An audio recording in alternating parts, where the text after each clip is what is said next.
दोस्तों कैसे हैं आप लोग। उम्मीद करता हूं कि बेहतर होंगे। और आइए स्टार्ट करते हैं हम आज का लेक्चर, जो कि बहुत ज्यादा इंपॉर्टेंट है। आयोग जो कमीशन मैं पढ़ा रहा था उसको, उसी सीरीज को आगे बढ़ाते हैं और बात करते हैं स्टेट इलेक्शन कमीशन की। किसकी बात करेंगे अब हम? स्टेट इलेक्शन कमीशन की। और स्टेट इलेक्शन कमीशन कैसे काम करता है, क्या क्या इंपॉर्टेंट फैक्ट्स हैं उसके बारे में, ये सारी जानकारी हम एक साथ करके और आगे बढ़ेंगे।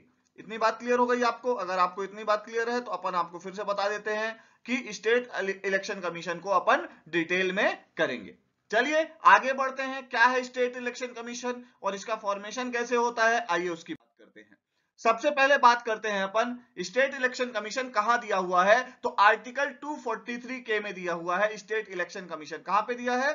243 के में दिया हुआ है स्टेट इलेक्शन कमीशन। ठीक है, इसी के तहत स्टेट इलेक्शन कमीशन का गठन किया गया है। ठीक है, इसमें क्या होगा? स्टेट इलेक्शन कमीशन का काम क्या होगा?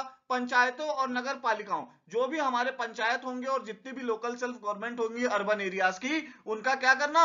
उनका निर्वाचन करना, उनको इलेक्ट करना, ये काम होता है स्टेट इलेक्शन कमीशन का। ठीक है, इतनी बात क्लियर हो गई। और जहां ये लिखा है सबकी निर्वाचक नियमावली, नामावली, नामावली का मतलब है वोटर आईडी कार्ड्स बनाना।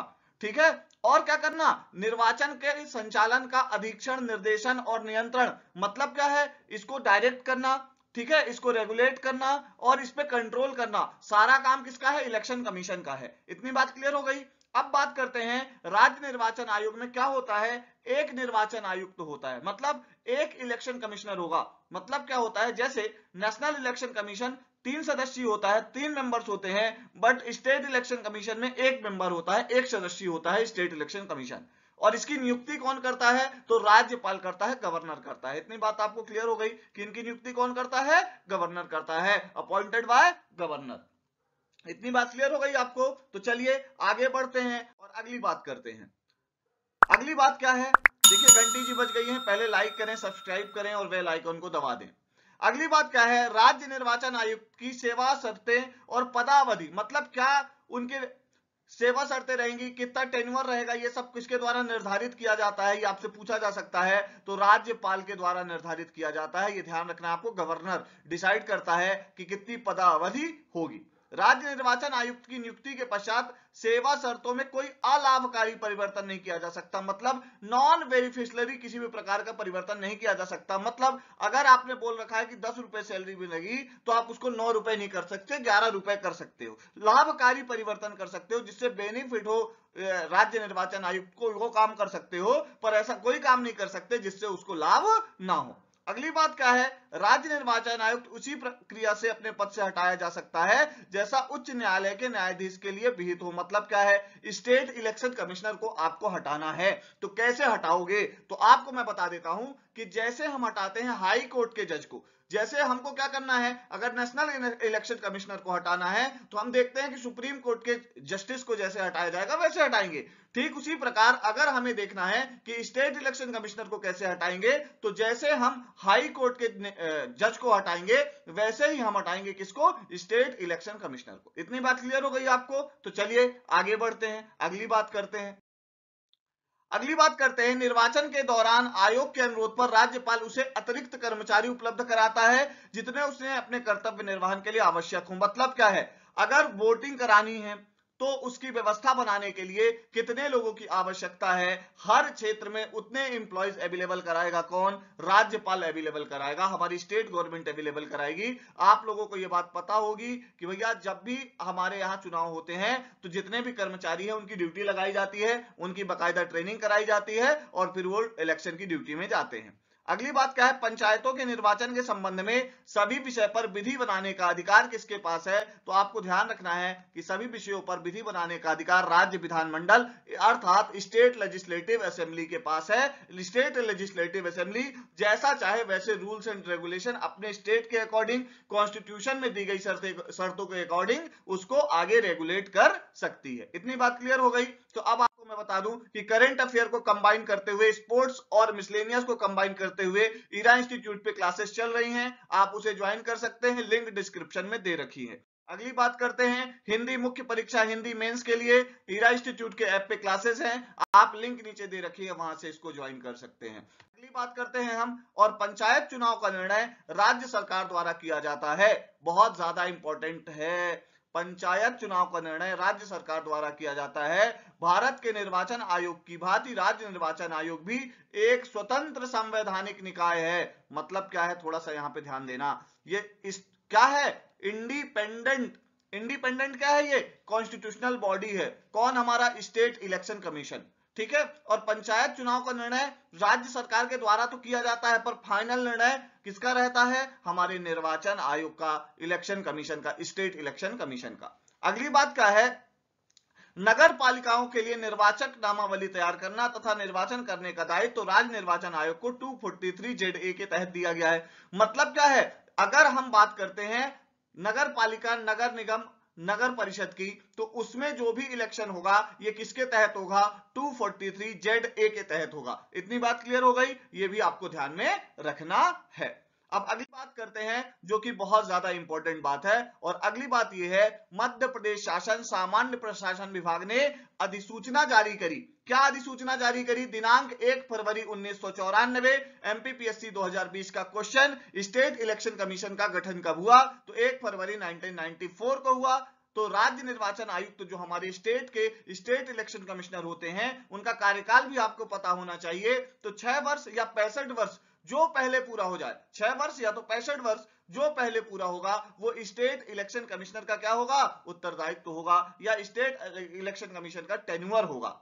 ठीक है, उत्तरदायित्व नहीं, टेन्योर होगा। कितना, 6 वर्ष या 65 वर्ष जो पहले पूरा हो जाए। ठीक है, अगली बात क्या है, हमारा जो स्टेट इलेक्शन कमीशन है वो स्थित कहां है, तो ध्यान रखिएगा, निर्वाचन भवन अरेरा हिल्स भोपाल में है। ये आपको ध्यान रखना है, ये मुख्यालय है किसका, हमारे स्टेट इलेक्शन कमीशन का। ठीक है, अगली बात करते हैं हम।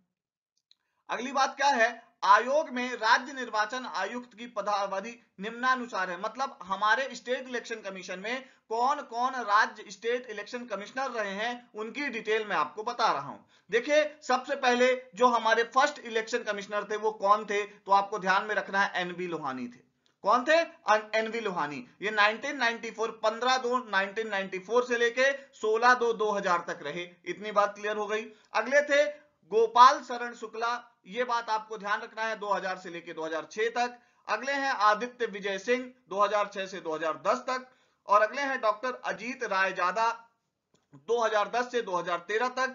और अगले हैं आर परशुराम, 2013 से 2018 तक। और अगला और इंपॉर्टेंट नाम है बसंत प्रताप सिंह। क्या नाम है, बसंत प्रताप सिंह। और इनका नाम आपको इसलिए ध्यान रखना है, ये हमारे मुख्य सचिव भी रहे हैं। कौन, बसंत प्रताप सिंह। मुझे कमेंट बॉक्स में बताइए, मध्य प्रदेश के ऐसे कितने मुख्य सचिव हैं, कितने मुख्य सचिव हैं जो क्या हैं, ध्यान रखना है आपको, स्टेट इलेक्शन कमिश्नर बने। अगर आपने मेरी टेस्ट सीरीज लगाई होगी तो ये जरूर आपको पता होगा, स्पर्धा टेस्ट सीरीज है हमारी, है ना। तो बसंत प्रताप सिंह इस समय हमारे स्टेट इलेक्शन कमिश्नर हैं, 1/1/2019 से हैं अभी तक।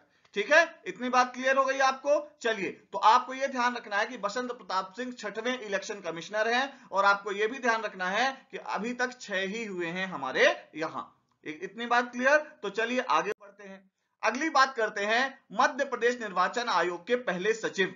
देखिए, हमारे यहां सचिव होता है, निर्वाचन आयुक्त सबसे ऊपर, कमिश्नर सबसे ऊपर, उसके नीचे सचिव, और उसके नीचे फिर आगे आते हैं जो भी हायरार्की होती है। तो उसमें आपको सारे सचिवों के नाम तो मैं नहीं कहूंगा कि याद करें, पर जो इंपॉर्टेंट है, फर्स्ट सचिव, first secretary of election commission Shri Prakash Chandra, 1994 से 1995 तक, बहुत इंपॉर्टेंट नाम है।